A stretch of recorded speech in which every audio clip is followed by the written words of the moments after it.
Hello, friends. Welcome to Minority Trip Report. MTR is a podcast for underrepresented views and life journeys with mental health, psychedelics, and consciousness. I'm your host, Raj Suraj. Today, my guest is Sanjay Singhal, who is an author and philanthropist best known for founding and selling audiobooks.com. He is the author of the autobiographical Zero to Tesla and an active philanthropist with Nike Foundation, founded in 2019 with the hopes of promoting psychedelic science and bringing to the forefront novel medicines for mental health disorders. Starting with psilocybin for eating disorders at Imperial University in London, the foundation is also funding treatment of PTSD, opiate addiction, depression, and end-of-life anxiety with a variety of molecules including psilocybin, MDMA, and 5-MeO-DMT. The foundation is now adding to its focus the education of the public on the benefits and proper use of psychedelics therapeutically, the launch of its psychedelic storytelling project at www.nikean.org. Sanjay, pleasure to have you. Thank you for having me, Rod. I'm looking forward to this conversation. I want to say thank you particularly because you fought 2 hours of Toronto traffic at this time to get here and in a perfectly zen mode. So I really appreciate you already. I do miss COVID at times, Rod. I do a little bit only because I used to be less busy back then, but that's another existential crisis we'll talk about later on. So usually the way the podcast goes, I talk about how somebody grew up. What was their autobiographical sort of story, the narrative thread that brought them where they are. You're the rare guest that has already written an autobiography, which is awesome because that is such a cool story. Instead of going to how you grew up, I want to quickly first read out the Amazon description of your book, and then I think we'll start from there. The description goes, in 1996, at the age of 31, Sanjay Singhal had just driven his second company into the ground, declared bankruptcy, and gone on a divorce. In his memoir, Zero to Tesla, Sanjay pays it forward to the next generation of innovators and trendsetters through his retelling of success and failure. Okay, so what compelled you, first and foremost, to write this book? And what did you want your audience to know about you and the way you grew up and what your story was? All right. So what compelled me to write a book was the notion that I thought writing a book would be a fun process or it would be an educational process. But once upon a time, I decided that writing professionally, getting an article printed in a magazine would be a sign of success. And I managed to get that done. But I always had the notion that I was going to write a book someday. And I think I talked about it. And finally, a colleague of mine, somebody I had mentored actually, as they grew from being a student at University of Waterloo into an MBA student and then a very successful venture capitalist, he convinced me one day while I was showing off my new Tesla that you've been talking about writing a book for years. It's time you wrote the damn book. And so I finally thought, okay, it's time. I'm gonna write this thing. And as I was writing it, I was actually thinking this is something my kids are going to read someday. And so I'd like it to be a nice story of the arc of my life and make it as honest as possible, teach the lessons that should be taught. And to date, they have not read it. My daughter, who's 27, has, but the younger kids who are 12 and 13 years old have not and have said, when's it going to be the right time for us to read it, Dad? Pretty much any time now. Have you turned it into an audiobook though? I have turned it into an audiobook. I didn't for about a year after I wrote it and got so much flack from people for having created an audiobook company and then not recording an audiobook of my own book. I was shamed into doing it. And it's great because I think more people consume it on audio than they do in print. That's great. Okay, I imagine the process of writing a book, particularly if it's about your own life and thinking for posterity's sake that your kids will one day hopefully read this or have read it. What did you want them to take away, again, about how you grew up and what informed the person that you were when you wrote that book? I want to step aside from the question you actually asked for a second to tell you something that I had an intention for. I wanted to learn how to write a book. I wanted my kids to be able to read about me. What I discovered was that I actually didn't know my own life story until I did research into it. I wasn't able to just sit down and recite, here's what happened. Because I'd forgotten a lot of it. And as I started to do research or find actual emails or newspaper stories or talk to people and say, what happened around this time? I discovered that my recollection of it was just wrong. The sequencing of things was wrong. The why certain things happened the way they did. If I looked the actual sequence of events and who introduced me to who, it was like somehow I had gotten my recollection of my own personal story completely wrong. That I had made villains out of people that weren't villains. I'd made heroes out of people who weren't heroes. And it was a fascinating process. And so I highly encourage, I would love to see autobiographies from my friends. Like I just think everybody's Mhm. got fascinating stories to tell. I would love to read more about them, but I was shocked to realize that I learned my life story in the process of telling it. And we're going to be talking about psychedelics later, but the same kind of thing happens when you do psychedelics, where you suddenly realize things that happened to you in your past that you weren't consciously aware of. But all the data was there, all of the individual memories were there. You just hadn't put them together. And again, fascinating process and a massive growing opportunity for me was writing that book. What was the biggest gap you found? Was it the lapse in memory because so much time has passed, or certain things didn't make sense, so you put them away? So I was diagnosed with bipolar disorder when I was in my mid 30s. And it was clear looking back that becoming manic and becoming depressed had strongly influenced my life over the years. And when I took another look at the period of my life where I created these companies, went bankrupt, got divorced, and how the mania had played into what happened there, I had simply blanked out vast swaths of events that had happened in my life. Mm. And like I say, I realized, especially looking back, that many people who I thought perhaps were villains really weren't. They were just acting according to their own interests. They weren't out to get me. They weren't stupid or irrational. They were just operating according to their own rules. And looking back on it, once I saw the entire arc, I could see it. And so there were a lot of phone calls to people to say, hey, I'm sorry about how I behaved back then, not Mm. realizing how much I contributed to my own downfall. How much of the reflection came once you had that bipolar diagnosis? Was it all the things that felt arbitrary or chaotic now all of a sudden make sense? Not enough of them came from the diagnosis. More of them came the writing of the autobiography, and Mm. then even more once I had psychedelics to help me probe into that past. And we're definitely going to dig into that. Yeah. Tell me about what it was like to grow up in New Brunswick. I think at many times during my childhood, I hated growing up in New Brunswick, but I can say now, looking back, that it's a great place to be from. It was very homogenous. Sorry, I okay. I'm going to say things that are factual. I'm trying not to imply judgment. It was very homogenous. I went to a high school of 3,000 kids, and there were two brown people in that school. It was myself and one other girl who was a year younger than me. I don't recall any Asians. I don't recall any black people. Let's take a step back, actually. Let's paint us a picture. How did you get there? Dad emigrated from India. I was born in New Delhi, and when I was about 1 year old, he moved to Canada to work on his PhD at the University of New Brunswick in Fredericton, New Brunswick. Mom stayed behind with me, and when I was 3 years old, we moved to Canada to be with him. And so that was it. I grew up from the age of 3 in Fredericton, New Brunswick, this horribly cold environment that was inhospitable in many ways. But there was no overt racism. And I've never actually thought of racism as being a real factor in my life. I can look back now and see things that happened and see that there was overt racism. I didn't recognize it for what it was. And I honestly, I feel pretty good about not having recognized it. I feel like I could have trapped myself by blaming racism for many things that happened to me, and I didn't. Instead, I said, okay, somebody's being mean to me. Fine, they're being mean. People are mean to other people all the time. It doesn't really matter what the reason is. You just have to deal with it and move on. But yeah, so I grew up from age 3, and because it was so homogenous, I just did what all the other people did around me. So I grew up playing ice hockey and baseball and learning how to canoe, and like people look at me now and you're a brown person. Why do you have your kids in ice hockey? It's because I grew up playing ice hockey. How in the world did you grow up playing ice hockey? Then I explain I grew up in Fredericton, New Brunswick, and everybody's eyes light up and go, oh, okay, now that makes sense. I remember you once made this comment that it's very important that you never ever miss your kids' games. Is that because you want to be obviously you want to be a good dad, right? But is there something else there?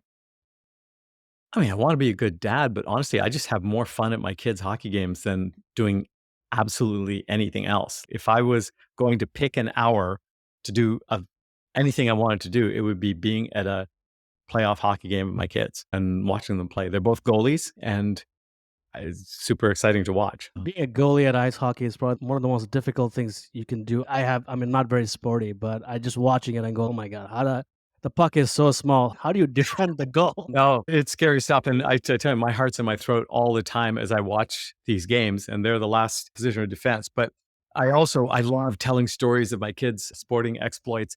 And I've realized over time that I need to stop doing this because what I think is exciting in my childhood athletic life, not that exciting to anybody else, only exciting to me. That's really cool. Let's go back to okay. So you grew up in New Brunswick. At what point did you leave New Brunswick, and what was it like leaving New Brunswick at that time? Sure. We should probably add in too, just to add a layer of context, that my father went there to do his PhD, but had difficulty completing his PhD thesis, got into some rows with his PhD supervisor, who happened to be another Indian, actually. And then there was a lab experiment in his final year that destroyed, I think, 70% of his vision, made it Oh very wow. difficult for him to get a career in that. His supervisor made it difficult for him to get a career in that field. He ended up having to migrate out of it, getting into real estate development. I can't appreciate how difficult that must have been for him. But I remember as a child, until age 7 or so, when he had reestablished himself in another sphere, things were rough. And in many ways, first world rough, not third world rough. There was always roof over our heads, lots of food on the table, things like that. But there was also a lot of stress and angst around the household. And then my sister was born when I was 7 years old. Things progressively got better after that. There's always going to be ups and downs, but he had reestablished himself in a different career by that point. And I went through grade school in Fredericton. I did my undergrad in engineering at the University of New Brunswick. And around then, when I think I finished up around age 19, I decided that it was time to finally leave. And I went to the University of British Columbia to do a master's degree. And upon leaving Fredericton, I realized just how homogenous and trapped is too strong a word. I was closed off. Like the world opened up to me once I left Fredericton, and I saw kids like myself actually working in like a McDonald's or something, which was unheard of in Fredericton, New Brunswick. Seeing people like me doing all kinds of things and realizing there was a much, much bigger world out there. Going to Vancouver and doing my master's at UBC was just this wonderful, eye-opening experience, and never been the same since. Before then, how did you, as a kid in New Brunswick, spend your time? What were your interests? A lot of growing up, a lot of reading. I got into reading at a young age. And yeah, I was a member of Cub Scouts, and I did a lot of hiking, and we did camping. I grew up camping. I'm astonished to think of myself as a person who used to go to a provincial park and go camping on the weekends with my parents like it was a normal thing. I don't know anybody who does that now. I mean, we have people who go to cottages, right, from Toronto, but actually getting a tent, that's was that a form of child abuse? I don't know. I really enjoyed that childhood, actually. Okay. I had a Syrian friend who just come to Canada, and he came here as a newcomer, as a refugee as well. And I told him about camping, and he's so let me get this straight. I came here. You want me to go sleep in the woods in a bag, and you want me to poop in a hole, and that's fun. I'm like, yeah, that's what we do here. Yeah, if I was trying to articulate why we consider that fun, I'd have a hard time right now. It was really funny. How Canadian did you feel? I mean, there's all these things that you did that us Canadians do, right? A lot Mhm. of times outdoors, camping, ice hockey, and so on. But being in that homogenous town, there's only one other brown family or a brown person. How Canadian or Indian did you feel? What I was your guess identity at that point? I had no shortage of friends, just the neighborhood kids. We all hung out together. We would take a tennis ball and go play baseball in a park or go play tennis. Something like I was just one of the kids. So I felt that way in at my home, but when I went to school, then I felt a little bit of an outsider, Mm, because when you're at home, like you're hanging out with these other kids because you have all the same interests as them. But in school, for some reason, I never quite gelled and never quite. I mentioned that there was one other brown kid in my high school. There was about 60 families, brown families in Fredericton, and we hung out with all of them. We had our own community groups and social organizations. So there were other brown people there, enough to create this sense of community in a sense that I was different. And I wonder if we had truly been the only brown family, if I would have just completely assimilated and not even mm, realized that I was different. I don't know. mm. It's an anthropological experiment. That's an interesting way of putting it. No, I appreciated your comment about, I think sometimes I ask myself the same thing, which is, was that racist? I'm not sure. I mean, I'm glad that on one hand, maybe ignorance is bliss, and not knowing what racism or overt racism is. I'm not saying everybody experiences the same thing. There is overt racism and overt violence for sure. But I think a lot of it is maybe ignorance. A lot of it is passive, like bias. A lot of it is not having the right language to ask somebody, "Hey, were you really?" Yeah. Some of it is What I've realized over time is that people looking down on a community or a group of people, so whether it's Indians or blacks or gays or whatever that community is, it's usually simply from a lack of exposure, right? Once you've been exposed to people, then you realize, oh, hey, they're just like me. It's much harder to be discriminatory in that sense, which is why you have so much less overt racism in urban centers, right? Because you get Mm. to see people who aren't like you. And it extends to the general concept of people who aren't like you, as well as specific people who aren't like you. So, yeah. That's a good point. For me, I've experienced both. Growing up in Saudi Arabia, which is overtly racist, but overtly racist towards migrant class, whether and migrants happen to be brown and black mostly. So experiencing that, and my parents protected me for most of it, but I saw how my parents were treated, how my father was treated day in, day out on the street. And then coming to Canada, and in hindsight, there were probably, I mean, not probably, there were definitely experiences, but it was a lot between, again, some of it was boiling down to ignorance, lack of proximity to others, maybe. It's very different now. Toronto, like one out of every two people were not born in Canada. So as metropolitan and diverse as it gets, to this day, I sometimes get questioned, oh, how do you speak English? I'm like, okay, I'll tell you. Is it because you think I should nod my head like a poo, or you're actually wondering because you know what Bangladesh is? Which is fine. I think it's fine. So just saying that is a variety of experiences. But coming back to the Amazon description of your book, and I'm gonna have questions about it when we talk about audiobooks.com, but I want to touch on this particular point, which is there's a saying that the future is fixed, it's the past that is unpredictable. Now, I'm curious, given the person you are now and looking back at the book you wrote and the person you were, what is different? How do you look at your past differently? It's a combination of having written the book and then re examined my history through the lens of, honestly, ayahuasca, where I realized, holy shit, I had a great childhood. You get caught up in the angst of the moment. And I wanted to run away from home when I was 14 years old and then again 16 years old. But those moments of angst are the kinds of things everybody goes through. It's not until you can put it into the context of an entire life that you can see, was your life good, bad, indifferent. And I look back at a tense relationship that I had with my dad because he always wanted me to do well in school, and I get wrapped across the knuckles if I didn't do the times table properly. But when I look at the entirety of that relationship, it was beautiful, right? I had a dad who was there and who cared for me and cared that I did well in life. And so I've, over the course of the years, continued to recast earlier parts of my life in better and better terms. And I just realized as I'm answering this question that continues to this day. During the time leading up to my bankruptcy and divorce, I thought there are many aspects of my life that were troubled at that time. But really, it was just little pinpoints that were troubled. The broad arc of my life was actually pretty good. And I learned a ton of stuff. Many of the skills that led to later success in my life came during that tumultuous time of my life. And I wouldn't have the success I've got now without having lived through the tumult and gotten all the learning that I got then. And so I've become gradually more and more grateful for every part of my earlier life as I've gotten older. As you were talking, it makes me think sometimes about the distinction between regret and mistakes. Yeah. I wonder, what's your thought on that? How do you define them? You can look back and say, or I can look back and say, there's these things I should have done differently with the benefit of the knowledge that I have now. But how many things should I have done differently with the level of knowledge I had then? That's what I would consider a true mistake. And there's vanishingly few of those in my life. I mean, there's a couple of people I treated poorly at the time that if I had been a bit more aware of myself and my own issues, I might not have done it. But aside from a couple of very specific moments, I don't think I'd change anything.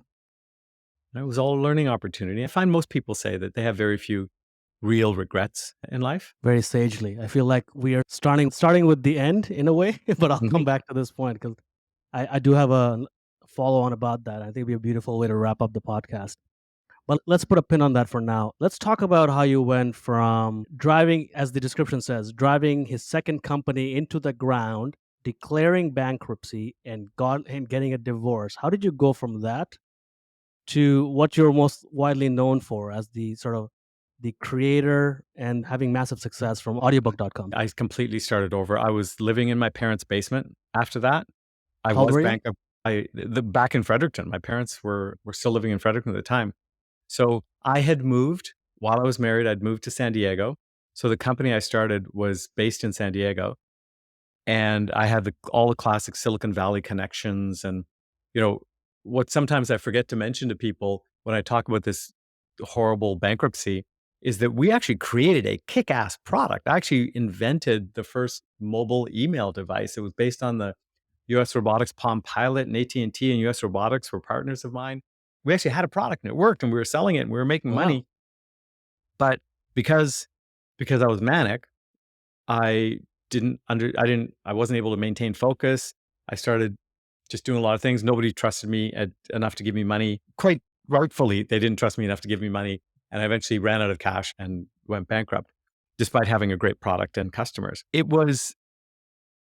I was on top of the world when just before this happened, right? Mm. Even before I started the company, I had a six-figure salary in San Diego. So I was living in paradise. I had the wife, my daughter had just been born. Things were just fantastic. Everything was going great. And then looking at it from like somebody else looking at it objectively would say, what the hell happened? You threw your life away. Everything went crashing down. There's a lot of texture to what actually happened. But let's say I had all that beautiful house in San Diego and a BMW, and all of a sudden, fast forward 3 months, and I'm living in my old room at my parents' house in Fredericton, New Brunswick.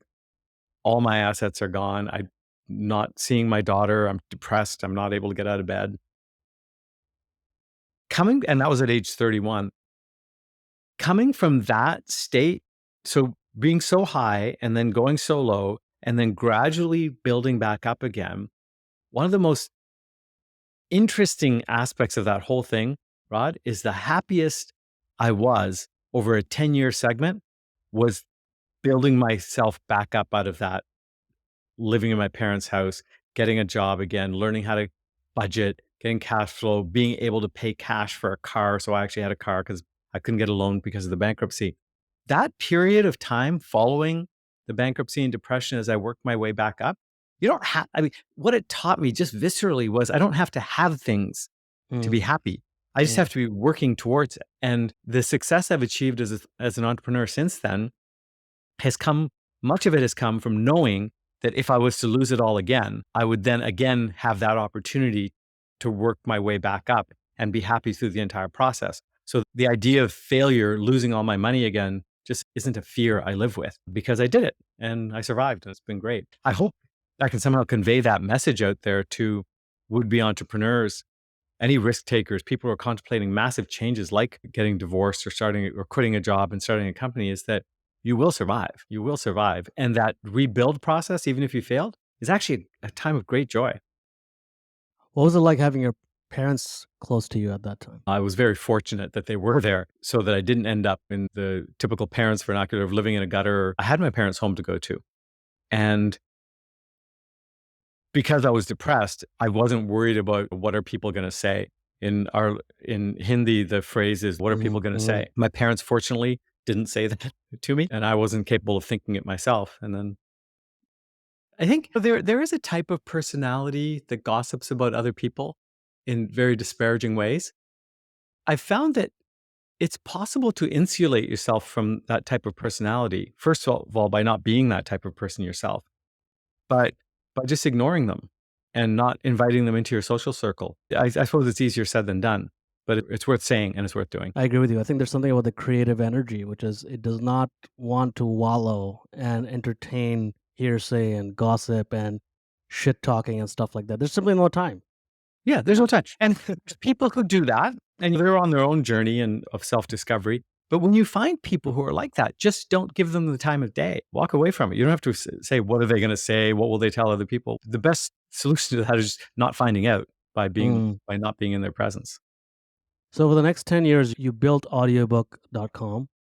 Where did the idea come from? At what point did you know it was a real thing and that you're not only up and coming, but also this was the thing? This was going to change the trajectory of your life. Wow. Okay. So the reason I started the company I didn't start the company. Actually, I was an investor in the company. The reason I invested in my partner at the time, Sean Neville, who started the company, was I had listened to audiobooks a lot myself up to that point. They're very expensive, very difficult to get a hold of. And so when he pitched me on the idea of starting a company that would mail CDs out to people with audiobooks on them, the way Netflix was mailing out DVDs, the way he pitched me was he said, we're going to do this, we're going to mail people these things. And I said, that sounds like a stupid idea. And he said, there's a video company doing this with DVDs. And I said, still sounds like a stupid idea. And he slid across a press release to me of Netflix had just passed 400,000 users, I think, at that point. And I thought, holy shit, people actually like it. Okay, that's great. Let's try it out. And then we almost went bankrupt within 6 months because we couldn't figure out a way to advertise to people the service. Eventually, Google AdWords came along, and that's when we discovered that was the moment I think that you're asking for, is we ran an ad in Google advertising our service. And after getting one customer every second day for a couple of months, we got 9 customers in one day. And from advertising on Google, all of a sudden I was like, oh my gosh, there's actually people out there. And so eventually we got it up to, we were getting 1,000 customers a day by the time I sold the company. But yeah, that was the moment. We almost went bankrupt. And then suddenly I heard this great quote from Vinod Khos. He said, being an entrepreneur, it's the art of staying alive long enough to get lucky. And so I like that's it. that. I Stay like that. alive long enough to get lucky. He calls entrepreneurs the creatively maladjusted. Fountain of quotes, that guy. That's great. So why sell? You worked so hard at this. Very few people ask me that question. It's a great question. And I'll admit also, I regretted selling for probably a year and a half. I sold because I wanted to get into venture capital. I'd been seduced by the notion that it was sexy to have a lot of money and then invest it in other people. And somehow that would put me in, I don't know, some echelon of society. I don't know. I wanted to start a venture fund. That was it. And I wanted to do it with 500 startups. And the guy at the head of 500 startups said he would assist me in setting up a version of his fund in Canada.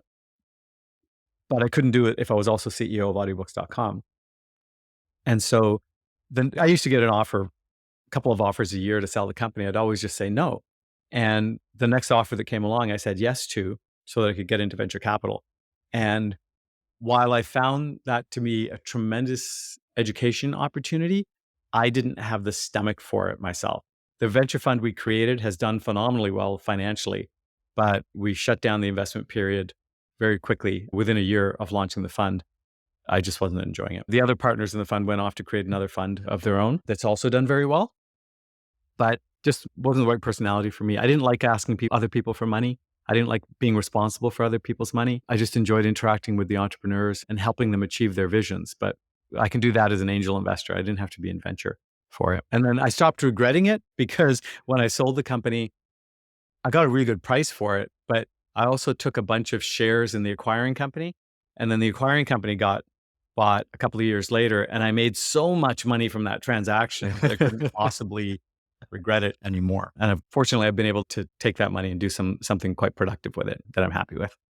That's amazing. Congratulations to you and on all the ongoing successes coming to you. There's so much here to dig into because you just a very rich life so far in terms of stories and experiences. But I want to pivot. I think you touched on this earlier on. The story looking back changes, particularly as you do psychedelics. And I think this is being a podcast about meaningful psychedelic experiences. I have to ask, what was your most meaningful psychedelic experience? That's a very difficult question because there have been so many meaningful ones that cross different aspects of my life. I'll tell you about one that I told some colleagues about earlier today because it involves my daughter. So my daughter, she's 27 years old now, unfortunately has had an eating disorder since she was 8 years old and has gone through quite her own journey. She's currently in the 4th year of a psychiatry residency at the University of Toronto. So she's had some great success in her life, along with a lot of great trials and tribulations. And I felt a lot of angst and responsibility for the disease she found herself with. And she and I did ayahuasca together in an attempt to somehow treat or cure the eating disorder. We did ayahuasca together a couple of years ago. And in the course of that experience, one night, Did that opportunity come about? Did she find out about ayahuasca, or did you find out, and how did you both agree that this was a thing to do? This is how I came to the world of psychedelics. Let me tell you that story, and then I'll come Mm, back to the ayahuasca, mhm, which is I was at a biohacking conference where I heard Robin Carhart Harris speaking about the potential for psilocybin treating eating disorders.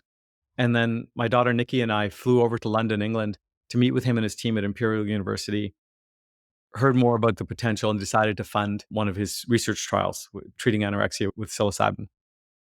As a result of meeting him, I started talking to a lot of other people in the psychedelic space and gradually went from the above ground researchers to the underground treaters of people now with that are using psychedelics, including people who have licenses, like are licensed therapists or who have PhDs, who are willing to treat people underground with psychedelics because they're just so damn effective. But I would never have been able to meet those people, or at least my path to meeting those people was through funding above ground research and then being introduced gradually to the underground. And so the ayahuasca opportunity came about because the principal investigator of a study that we were contemplating funding said she knew somebody that could come into Toronto who had been trained in Peru and sit with us and administer the ayahuasca. And it was going to end up being a private ceremony for Nikki, her mom, my ex-wife, myself, and a couple of other people, a psychiatrist who joined us, as well as this investigator.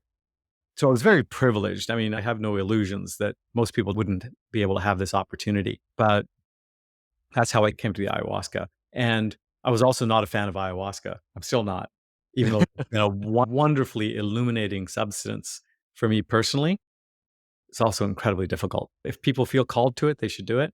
But wait till you feel called. Don't think it's don't think it's pleasant at all. Mm. What was it like doing it with, your daughter? I mean, again, huge felt privileged to have the opportunity to do it. So ayahuasca did two major things. For her, it helped her realize she was sick. I think up until that point, she didn't Mm. accept that the eating disorder was a disease.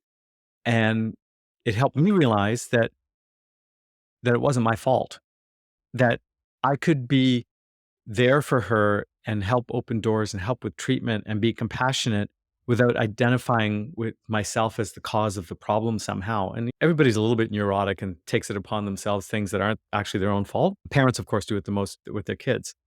And so it somehow allowed me to separate, because what happened was I became her over the course of this 4-hour ayahuasca journey, where I would look at my hands and they'd become all thin and shriveled. And I felt like I was her. And it was very painful. It was a terrible 4-hour experience. But at the end of it, I thought, oh, I felt what it was like to be her, and I could feel how miserable she was. And I could identify with that. And I could take that sense now in my regular interaction with her and say, I can identify with you. I was there. I felt the pain, and it's terrible, but I'm not you, and you're on your journey, and I'm going to help you however I can and identify with the pain you're having. But the sense of responsibility was gone. Somehow it freed me to simply be compassionate. And that was a tremendous gift that ayahuasca gave me. Where did that come from, you think? That you said you felt responsible. Obviously, as a parent, like, it's a default, probably a thing to go to, but was there something else there?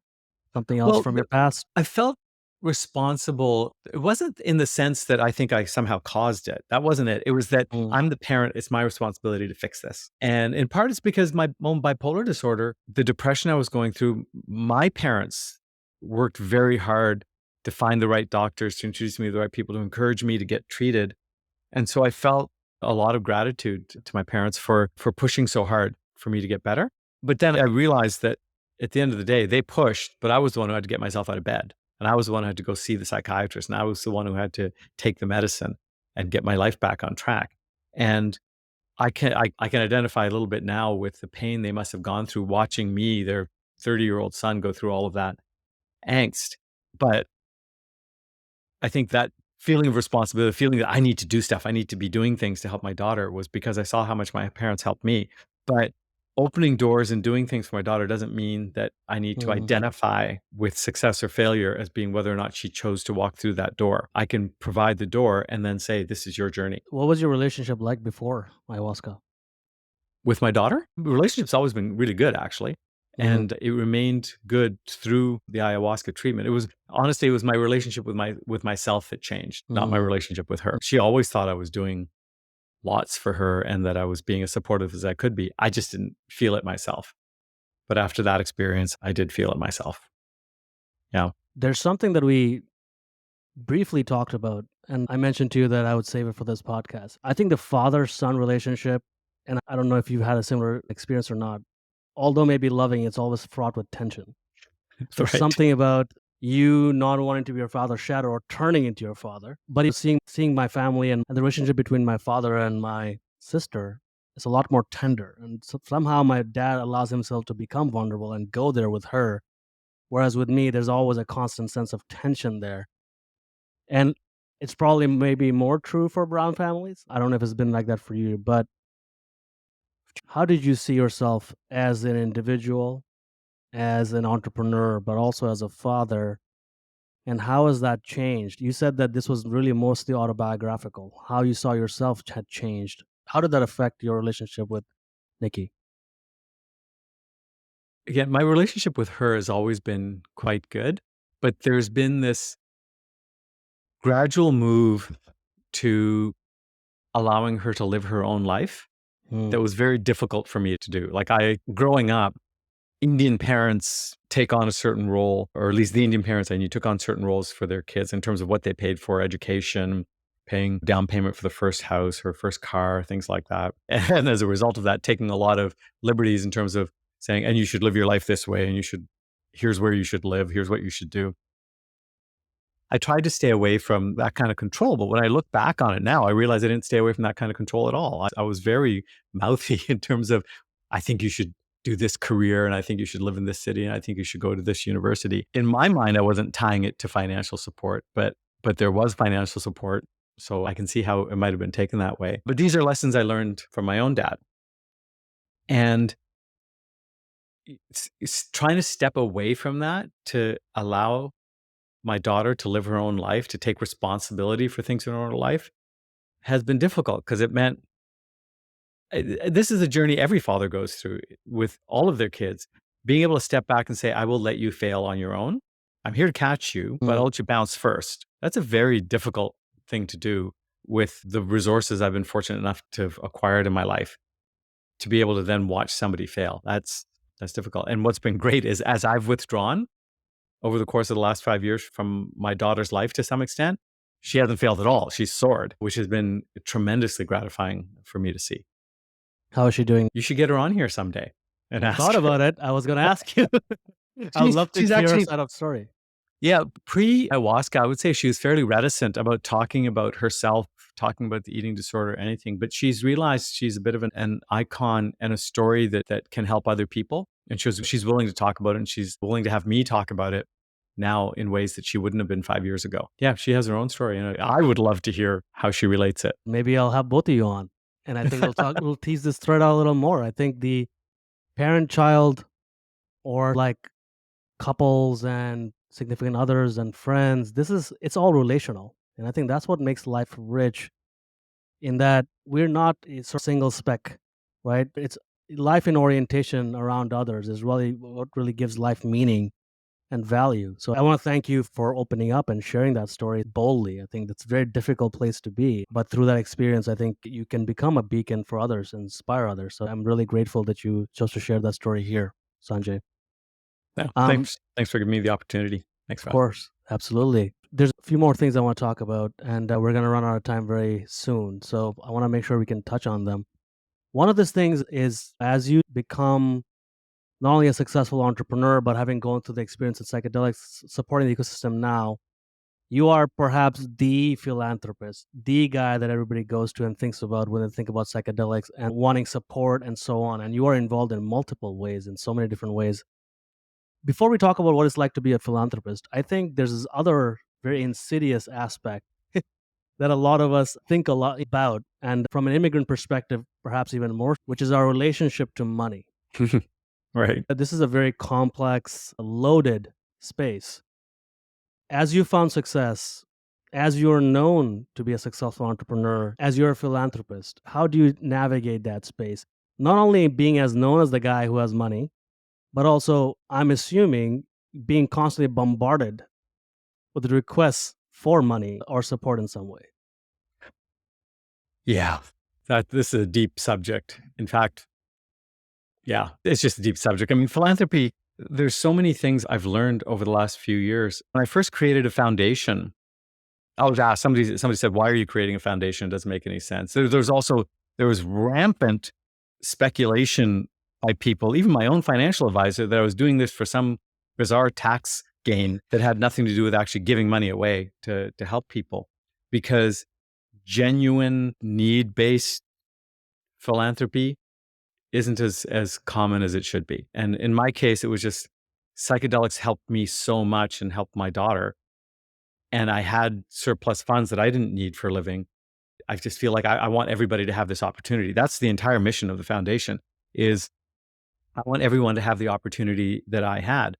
But it's starting in my own family, the idea of, why are you giving away so much money? Charity starts at home. You need to make sure that you have it at home. Yeah, but mom, dad, honestly, like, what do I need this money for? But somehow the notion of building your wealth right up until you die, and so its maximum point should be what it is when you die. Somehow that's built into our immigrant ethos. And my parents have absolutely come around and said, this is a beautiful thing that you're doing, but it has been a battle. And then, of course, you have, say, more distant relatives who read a news story about the money that my foundation gave UHN and say, oh, he has enough money to give to strangers like that, but he can't fork over a few $100,000 for the family in India or wherever. It's like rapids to be navigated, but I feel like I navigated them. And yeah, I get requests for money. It's a little bit frustrating because it's really easy to detect now when people say, hey, I need 20 minutes of your time. Or it's always just, I'm just waiting for it. Okay, where's the ask? Where's the ask? Where's the ask?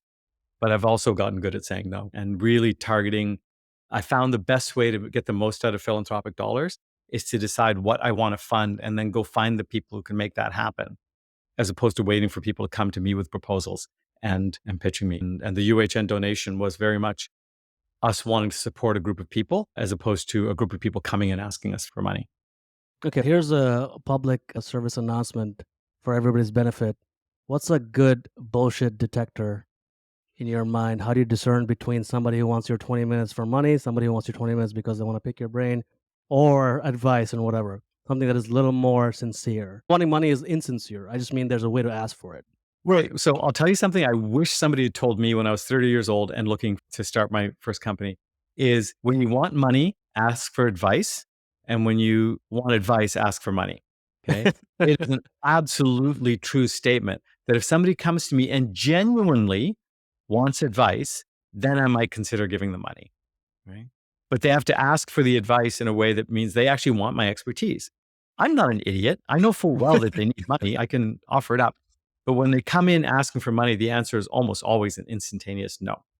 And I hope I'm evolved enough to not then give them advice that they don't want. But that's typically what'll happen is you ask somebody for money and they'll say, you know what you should do? I can't help you out, but here's some advice. Yeah. Yes. Genuinely go out if you want money, ask people who have money for advice and don't expect the money. Ask for the advice. Those people can give you troves of valuable advice that will turn into money. But ask for the advice first. Besides what you just said, what is the other best piece of advice or the top three that is like a heuristic for your life now? Heuristic for my life? Boy, I don't know. I should make a list. I have all these valuable things that I've learned, but how about this? There's a Stoic philosophy that says the obstacle becomes the path. And the realization that my path in life isn't the path I set out to make. It's not to create this foundation or to create an audiobook company. The path is all the things I learned when I wasn't able to do those things. When I got fired from my own company because I'd taken on an external project, learning how to leverage the legal system to get my company back was the learning. That was the path, right? With the foundation, the stuff I'm learning now about, let's say, how to leverage money properly, how to say no to people, that's the path. It's not just this one, two, three steps of creating a successful foundation. It's accepting that all the obstacles that fall in your way are the path. They're not obstacles. So that's been really valuable. That's two I've given you. Let's stop with two for now. Very good two lessons. One last question about money. from what you just said then. What is money then, given the life you've led and what you just said? What is money? What does it mean? What does it represent? Oh, yeah, money is clearly it's freedom to operate, and that's all it is. If you're in a situation where you don't have enough money to be able to make choices in your life, or you have to work a specific job, or you have to stay out in the cold, I mean, that's where money can really help you. But as you get more and more of it, the greater and greater option set that you get doesn't make you any happier. It just gives you options. People want to have those options. Encourage you to go out there and make more money. I would encourage you to, as you get all that freedom, to use that freedom to help other people. Now, I'm going to leave you with, or the third piece of advice is a truism. If somebody said to me their purpose on earth was to help other people, I used to roll my eyes and scoff. And as a result of some psychedelic journeys and then my own lived experience over the last 5 years, I've realized that there really is no other purpose. Anybody who says their purpose is anything but to help other people hasn't quite gotten there yet. And I try and say this with as much empathy as possible for others and the paths they're on. But there's only one reason why we're all here, and that's to help each other get further along our paths.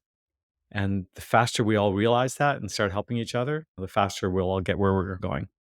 I think that is such an incredibly important thing to keep in mind because everybody knows Maslow's hierarchy of needs. And on the bottom, you have fundamental needs like food, shelter, security, and so on. And the top, you have what Maslow's initially said was actualization, self actualization. But it turns out there's a level above that, which is selfless actualization. And I thought I had read that from a book by Jamie Wheel, but really it turns out it was a derivative of a Blackfoot philosophy, an indigenous philosophy. I'm not sure what the source material is. There's something that interesting that happens about money, and I haven't reached the other part, but I feel like money is a double inversion in a way. The first inversion happens when you have enough that your mind is allowed to go free. And I experienced a little bit of this given my modest exit from my previous company. It was the first time I had a little bit of money, and it wasn't that, oh, I can just go buy a house. It was the fact that my mind was allowed to go to places that I was never allowed to go given the financial precarity I've lived my entire life in. And so that's the first inversion. The second inversion happens when you make too much of it and you become victim to the money itself. And then you're not free anymore. Yeah. Oh, Rod, I got to tell you, the worst financial crises I've found myself in, and my partner and I, when we became successful with our company, we got into more financial trouble after we started to make money because you get into this weird realm of thinking, now that I'm making all this money, I can make an infinite amount of money. So I can make really dumb purchasing decisions. You know, some of the dumbass things I did in that first year after my company started to do well and spin off cash, I'm embarrassed thinking back. But also it took about a year to get over myself and become real again. But you're right, there is that second inversion that happens.